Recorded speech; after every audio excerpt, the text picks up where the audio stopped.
Hello and welcome. My name is Adam Annunziata, and I'll be hosting this webinar on culinary sales and food costing, which is being brought to you by Brock Community Action in Southwestern Vermont and the Micro Business Development Program here in Vermont. I'm currently a business counselor with Brock Community Action, but in a prior career, I was a food and beverage manager. I had a great 18-year career in the culinary field where I started as a busboy, worked my way up through the ranks to line cook, to sous chef, to chef de cuisine, to executive chef, to food and beverage manager. I worked in many different facets in the industry, from your fast casual restaurants to fine dining. I was a personal chef aboard a private motor yacht for a period of time. I've worked in many upscale country clubs, pretty well-rounded in my skill set and places that I've worked. I decided to exit the industry when my wife and I were growing our family. And on that note, I want to just give a quick applause to anyone who's currently in the industry and who's weathering the COVID climate. I know on a normal day, the industry can be difficult, but in these times with the rigorous new standards and things that are changing every day, it's got to be that much more difficult. I, as many others, really appreciate the hard work that you put forth in showing up every day, keeping your places open and serving the public. And it's, I think, been a good thing that restaurants have been able to stay open and, keep prospering and growing. So I want to thank you for your service and for the delicious food that I and many others appreciate. So I want to give a quick overview of what this webinar is going to be all about, the importance of proper food costing, things that support in calculating your food cost, how to calculate food cost, affecting factors, reducing food cost, sales techniques, and then we're going to have a wrap-up Q&A at the end. So if you have any questions or comments, you can insert them into the chat box to the right. And at the end, I'm going to try and answer some of your questions. So what is food cost? Food cost is the ratio between how much it costs you in raw materials to make a dish and how much revenue you generate from that dish. Knowing food cost incurred on each recipe gives you a clear view of how much you can earn per dish. Understanding of how to properly price your dishes will achieve a target profit. And knowing each menu item's profit margin will help with suggestive selling and promotion. So basically, food cost is one of the factors that directly affects your business's profitability. It's a variable that can be controlled through certain means and proper planning.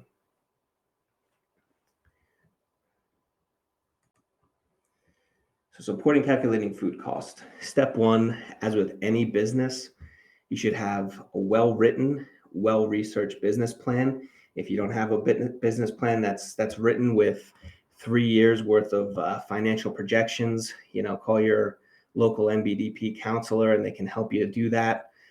Some of the tips and tricks I'm going to give in this webinar will also be vital to helping you calculate proper food cost, which should go in your financial projections. And, having a written budget is invaluable to your business. It gives you a guideline. You should have in your business plan just written what your target food cost percentage is. And you should be constantly checking to make sure that you're hitting that target and that you're staying on point. And that's kind of the whole point of having the budget, is kind of like the guideline to make sure you're not straying too far off, or you're coming close to hitting your projected food cost. I put down here awareness of acceptable percentages. This is kind of just an example.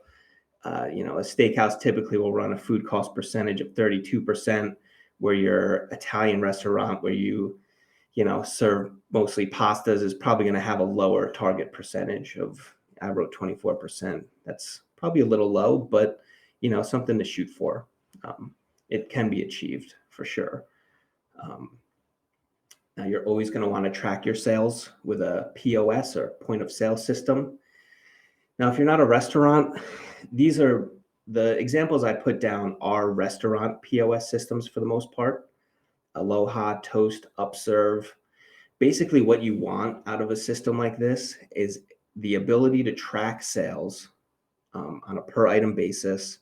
You want to know that you can track changes that you made to, say, the pricing of a dish or the cost of an item. And you really also want them to be able to help you track your inventory. And we're going to get more into the importance of, tracking your inventory in a couple slides. But that's really what you want out of a point of sale system. It's going to help organize the information that you're going to need to analyze to be able to verify that you're staying on point and hitting the proper food cost percentage. So how to calculate food cost. So there's two methods, and you have to use both of them. The cost of goods sold method, I'm going to go over this one first. It's pretty simple to understand. It's the value of your beginning inventory plus the value of your purchases that you make. And this is all within a time period. Forgot to mention that in the beginning. But typically it's done over a month.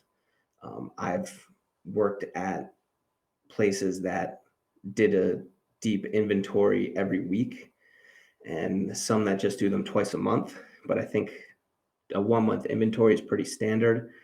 For a food service business, you really don't want to push it out any further than that.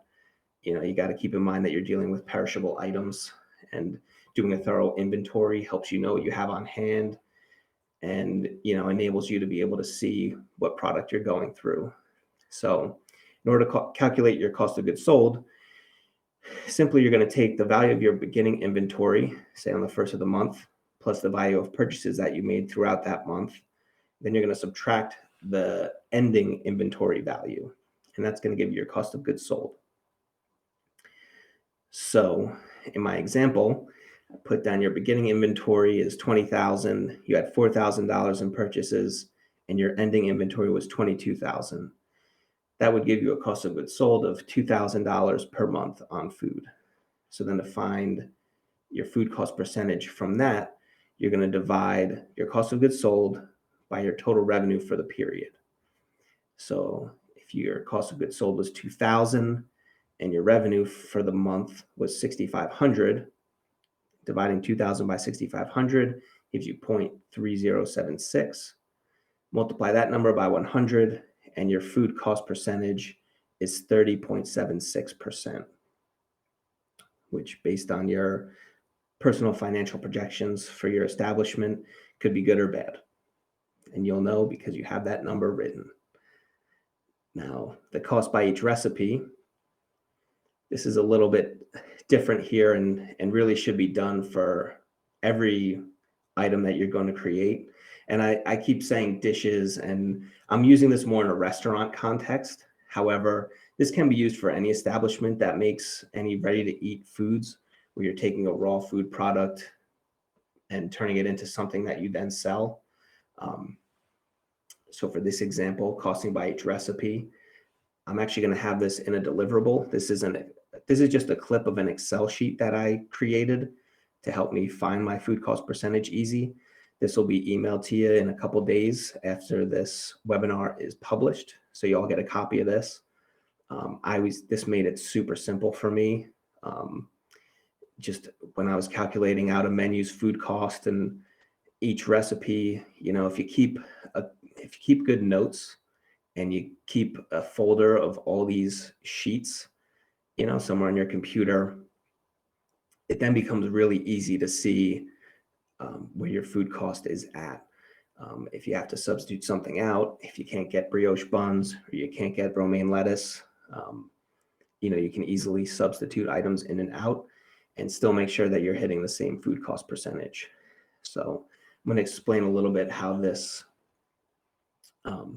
sheet works. So you have your recipe name, cheeseburger. and you have your selling price, $13, and your food cost percentage is 32.31%. So how do we get to those numbers? So the item name for the recipe, yeah, burger patty, brioche buns, Swiss cheese, romaine lettuce, and French fries. I know some burgers might be a little more complex than that, but kind of for simplicity's sake, I just picked those items. And if you are only selling food to go, you want to include the cost of the container also in this calculation, just for accuracy, because it's going to tell you exactly how much it costs you to produce this item. So we have our case size. We'll start with our burger patty. Our case size is 10 pounds. The case cost is $55. Units per, that would be the amount of servings per each case, and that has waste factored in. There's typically not much waste in when you buy pre-made burger patties, but for some of the other items like romaine lettuce, there will be. So if you know how many units you get per case, it's vital to know that information. So then you go to units needed, which is 1, and your cost is $2.20. Going down the line here, brioche bun, you get 40 pieces per case. Your case cost is $29. Units per is 40.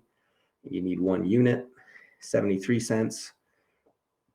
Down to Swiss cheese, you get 6 pounds per case, $20 per case, 50 units per case. It's 40 cents per slice. Romaine lettuce, 20 pounds, $45 per case, 120 units per. 1 unit is 38 cents. Then your French fries, 20-pound case. Case cost is $25. Units per, 50. So each unit's going to cost 50 cents. So that brings us to our grand total of $4.20. So that's how much it costs us to produce that cheeseburger recipe. Now, in selling price, we have it down as $13. That brings our food cost percentage to 32.31. So basically, 32.31% of the selling price is what it costs us to produce that item.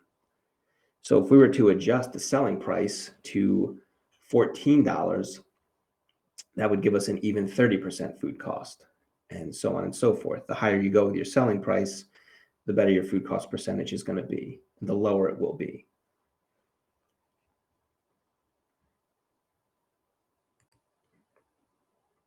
So affecting factors. Type of service, fine dining versus fast casual. This is almost self-explanatory. If you did fine dining versus fast casual, fine dining, you're using more expensive ingredients. There's typically more waste, although you might have a higher menu item price. There's a lot more costs wrapped up in that asking price from your customer. Meal being served, this also has an effect. People are typically willing to spend more on dinner than they are on breakfast. Since dinner does command a higher price, it will help your margins a little bit, but you also have to keep in mind too, breakfast foods are typically cheaper when you're talking about like eggs and bread and smaller amounts of protein. So your percentages might be almost equal to. Supply chain. I think we're all experiencing some of this right now, where there's interruptions in the supply chain, and this can drive prices up when there is scarcity. It's not during pandemic times that this happens. I can recall for, I don't know, probably the last 4 or 5 years, it seems like every single summer there's some type of E. coli breakout on romaine lettuce, and romaine lettuce is either impossible to get or extremely expensive.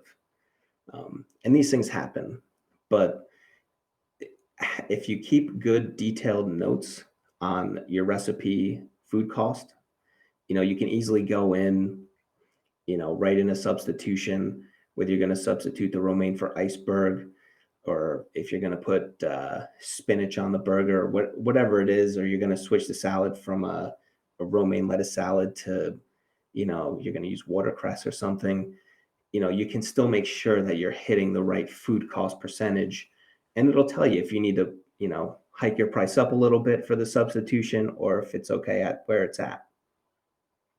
So that's how supply chain can really affect your food cost. Then your inventory process.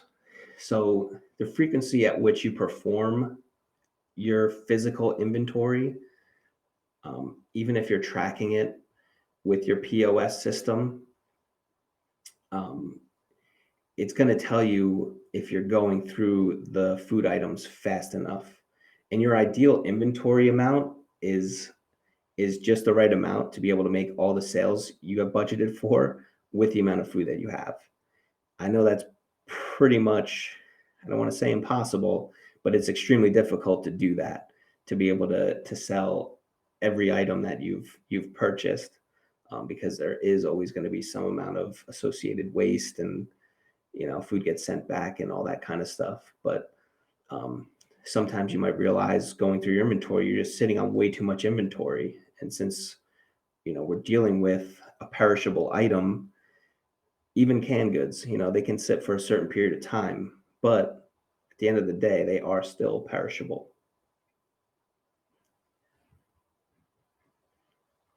Is everyone following along? Any questions yet?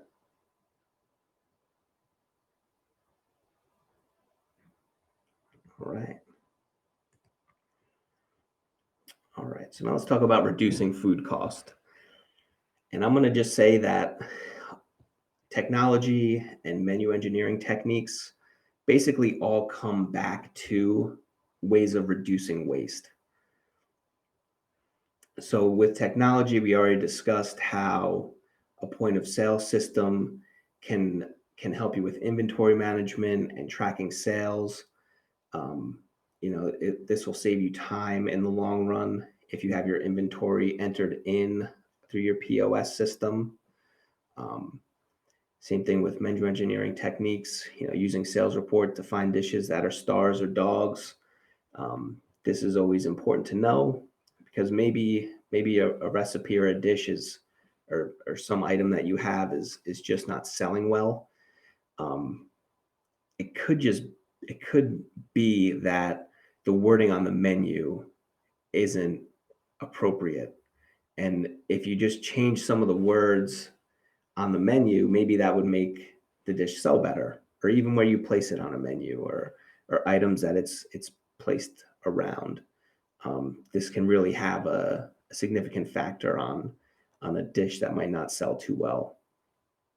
But your sales reports are going to tell you, as long as you got good tracking software. Cross utilization of ingredients. This will help reduce your food costs by reducing the waste because you're giving that food item a place to go. So say if you were a breakfast lunch place and you also sell, you have desserts. Say you're using blueberries. So you have a blueberry parfait and you also sell a blueberry pie. Well, your blueberry pie, you can make the filling ahead of time and it can sit and be okay if you're using fresh blueberries or whatever it is. You then give those blueberries a place to go when you can no longer use them for the parfait. So that's how cross utilization can help give your food products a longer life. And in reducing waste, something that I've come across quite a few times is just portion sizes being way too big. If you notice that a lot of your plates are coming back with food on them that people are not taking, you can reduce your portion sizes and no one's going to complain if you notice that a lot of plates are coming back with food still on them. Just tightening up the plate a little bit, putting a little less meat on that sandwich. That's going to save you a lot of money in the long run, and most people won't even notice that you've made the portions a little bit smaller. um, we already talked about how holding more inventory than necessary can excuse me, how holding more inventory than necessary can hike up your food cost. So it's always something to be aware of. And finding your sweet spot in inventory is essential. And just maximizing ingredients more efficiently. And that comes back around to the cross utilization of ingredients, where you can really, maximize your ingredients by using them in multiple places on your menu, because you'll end up in the long run with little or with less waste. I don't want to say no waste, because that's not always possible. All right, so now let's talk some sales techniques. So we'll start with social media marketing. So social media is a great, low cost, most of the time free advertising tool. It can give you great exposure to many new customers, sometimes even new markets. Using the proper hashtags on Instagram and Facebook can get you attention where you otherwise would have had none. Having your restaurant profiled or your food business profiled on social networking sites is ideal for this type of marketing. Having a nice website. I know every time before I go out to eat, I look the restaurant up and check out their menu online. And, sometimes it prevents me from going to that restaurant if they have a mediocre website or it seems like the information isn't factual. And you also want to have a nice updated Facebook page. During our pandemic times, it can be tough to know who's still open, who's closed. Hours are all different and crazy, and restaurants are sometimes only offering food to go. So, it helps to have a landing page where you can host all that information. Promotional specials. So temporary reduced priced or seasonal menu item can definitely rile up some business. If you think about pumpkin spice lattes and all that kind of stuff, Dunkin' Donuts and Starbucks, they go nuts for that. And that's even bleeding out into other areas with the pumpkin spice. But it's a good way to get people to come in, is having a nice promotion. And seasonal menu items, they're always good sellers. Different incentives. So preferred customer cards or punch cards that give a free item once you buy certain, once a customer buys a certain amount of items. Those are always great for promos because they bring customers back. And you're giving them a definite incentive to buy from them, because they're eventually going to get a free product from you for spending a certain amount of money and putting their time in there. Requesting email addresses and names on receipts is another great way to build an email list. Once you have their email address, you can then do some email marketing, which is kind of direct and typically has pretty good results. You can keep them posted on whatever promotions you're running or special nights that you're trying to do, and you'll know nights that are slower, or if you're not drumming up enough business on a certain day, running a promotion that day is going to benefit to you for sure, because you're going to get more business than you would have normally. And it doesn't really take too much to collect a couple email addresses and to build that list out over time. And people forward emails and, hey, I think you might be interested in this, and they do the marketing for you. So having a nice email list, that's semi-incentivized, it's definitely good for sales and good for your revenue. Upselling, I'm sure we're all mostly familiar with this. Comes down to knowing your products and trying to get the highest possible price for them. So let's say someone orders a burger and you're taking the order. You might want to suggest, if you have add-on items available, whether it's bacon or a fried egg, avocado, you might want to say, hey, you know what? I really like this burger, but it's great with a fried egg on top.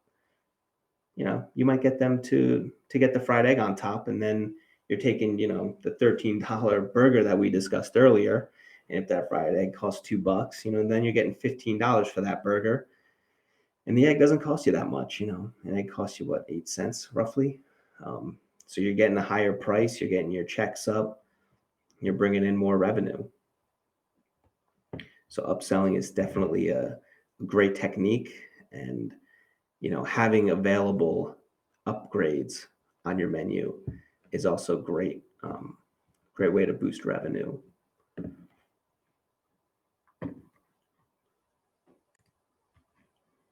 All right, so I want to move on to the Q&A section. So if anyone has any questions, now is the time to ask. I'll give a minute for anyone to type in any questions. This is all my information too, by the way. My email address, Brock Community Actions website, and mbdp.org. That's our new microbusiness development program website. Recommend checking it out. It's looking pretty good.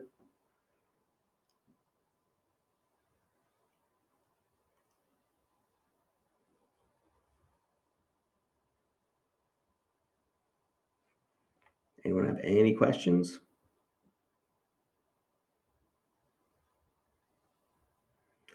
All right.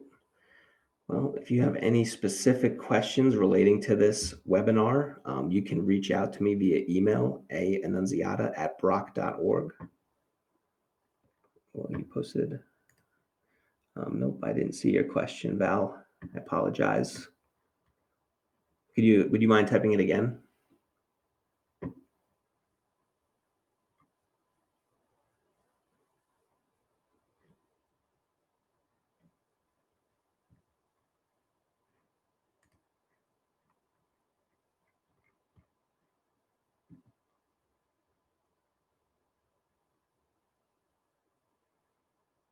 All right, so Hend asked, do you recommend an app to help with figuring out recipe cost? I don't know any particular apps offhand. Oh, that was Val's question. I apologize. So I don't know any apps offhand. I've always kind of just done it using that little template that you guys are all going to receive.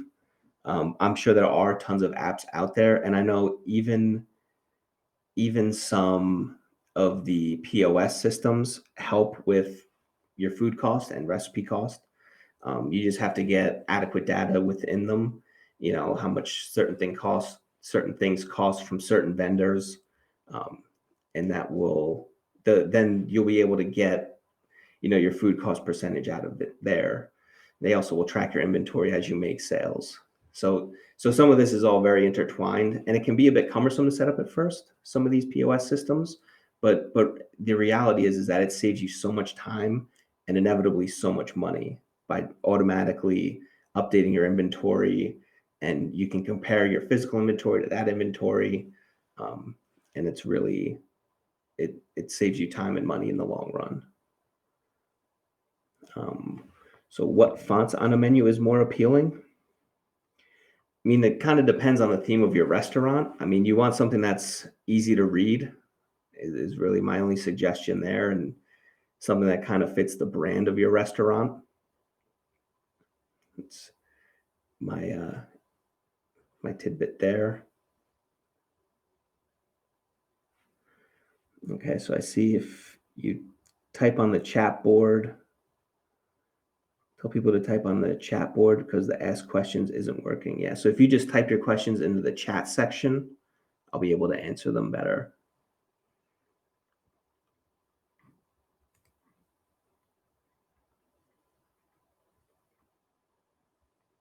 All right, I'll give another minute if anyone's typing.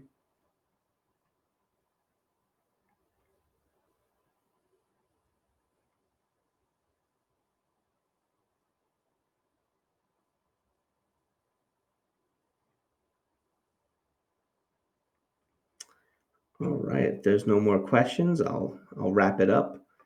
Thank you for listening, and I'll see you next time.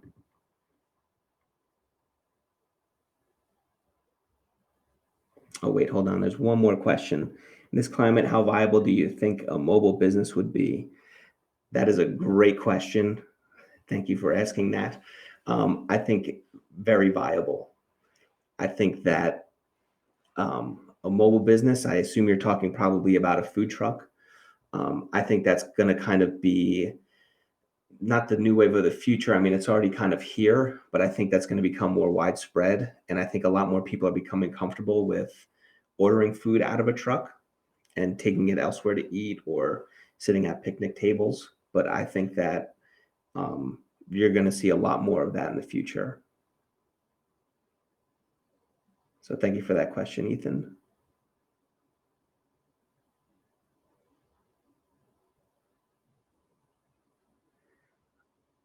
All right. Well, thank you guys for listening, and I'll catch you next time.